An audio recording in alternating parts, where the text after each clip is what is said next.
Darling ఇంత పెద్ద cinema తీస్తున్నాం కదా, నాకు 1 సంవత్సరం పాటు నీ డేట్స్ కావాలి అని చెప్పి. ప్రభాస్ నవ్వి, మీరు ఎన్ని రోజులు తీస్తారో మీకు తెలియదు డార్లింగ్, 2 సంవత్సరాలు నేను ఈ సినిమాకి నేను డేట్స్ ఇస్తున్నాను అన్నాడు.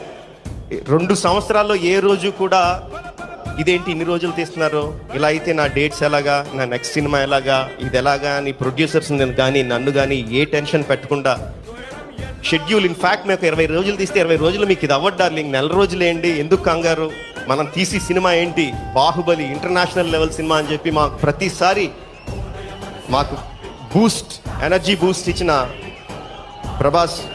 డార్లింగ్ నీకు తెలియకపోవచ్చు, ఈ సినిమా మీద నీకున్న నమ్మకం మా అందరికీ చాలా బలాన్ని ఇచ్చింది.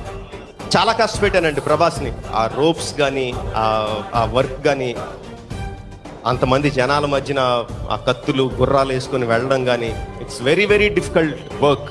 ఏ కంప్లైంట్ లేకుండా చేసిన ప్రభాస్కి ఐఎమ్ వెరీ వెరీ థ్యాంక్ఫుల్.